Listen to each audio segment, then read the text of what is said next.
ஏங்க இது என்ன டெஸ்ட் மேட்ச்சா இல்ல ஓடிஐ மேட்சாங்க? இந்த பொளக்குறாங்க அப்படின்ற மாரி நடந்து முடிஞ்ச மேட்ச் தான் வந்து பார்த்தீங்கன்னா, இந்தியா வர்சஸ் இங்கிலாந்து டெஸ்ட் 4 டே 3 அப்படின்னே சொல்லிக்கலாம். எஸ் வந்து பார்த்தீங்கன்னா, பாப்பு ரூட் வந்து பார்த்தீங்கன்னா, கிரீஸ்ல இருக்காங்கன்னு சொன்னீங்க. அதுக்கப்புறம் என்ன ஆச்சு அப்படின்னு கேட்டீங்கன்னா, என்ன ஆச்சு பாப்பு ஒரு காட்டு காட்டிட்டாப்படி மனுஷன் 128 பாலுக்கு 71 ரன் விக்கெட் எடுக்கிறதுக்குள்ள அப்படின்ற மாரி வந்து பார்த்தீங்கன்னா, வாஷிங்டன் சுந்தர் வந்து ஒரு வழியா விக்கெட் எடுத்துட்டாரு.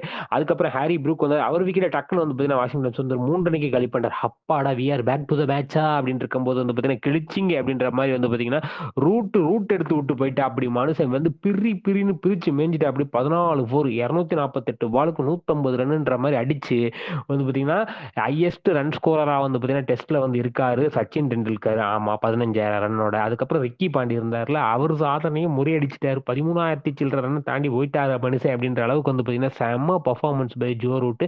இன்னும் அவர் வந்து ரிட்டையர் ஆகல. இந்த மேட்சஸ் வயசுகள் இருக்கு. ஸோ கண்டிப்பா வந்து பாத்தீங்கன்னா சச்சின் சாதனைக்கு ஒரு ஆப்பா அப்படின்ற அளவுக்கு வந்து பாத்தீங்கன்னா ரூட் வந்து பார்த்தீங்கன்னா, ஒரு பெர்ஃபார்மன்ஸ் குடுத்திருக்காரு. அவருக்கு சப்போர்ட் பண்ணும் விதமா வந்து பார்த்தீங்கன்னா, பென் ஸ்டோக்ஸ் ஒரு 77 ரன் அடிக்க வந்து பார்த்தீங்கன்னா மேட்ச் வேற லெவல் போயிருச்சு. கைய விட்டு போயிருச்சுன்னு சொல்லுங்க அப்படின்ற அளவுக்கு வந்து பார்த்தீங்கன்னா, 150 ரன் அடிச்ச ஜோ ரூட்ட வந்து பார்த்தீங்கன்னா, ஜடேஜா வந்து விக்கெட் எடுத்தாப்படி மனுஷன். அதுக்கப்புறம் வந்து பார்த்தீங்கன்னா, பென் ஸ்டோக்ஸ் 77 ஆடிட்டு இருக்காப்படி. அதுக்கப்புறம் வந்து ஸ்மித் 9 ரன்னுக்கு காலி. அதுக்கப்புறம் வந்து பார்த்தீங்கன்னா, ஓக்ஸ் ஒரு 4 ரன்னுக்கு காலி. இப்ப டேவிசன் 21 ரன்ல இருக்காப்படி. ஓவராலா வந்து பார்த்தீங்கன்னா, 544 ரன் 7 விக்கெட் இழப்புக்கு வந்து பார்த்தீங்கன்னா, இங்கிலாந்து எடுத்திருக்காங்க. 186 ரன் லீட்ல இருக்காங்க. ஸோ வந்து பார்த்தீங்கன்னா, ஸ்டார்ட்டிங்லேயே இந்த வந்து பார்த்தீங்கன்னா, இன்னைக்கு மேட்ச் ஃபர்ஸ்ட் செஷன்லேயே ஒரு 3 விக்கெட் எடுத்தாலும் 250 கிட்ட நம்ம வந்து லீட்ல வருவோம்னு வச்சுக்கோங்களேன். நம்ம அடிக்கிற மாரி வரும். இங்கிலாந்து லீட்ல இருப்பாங்க.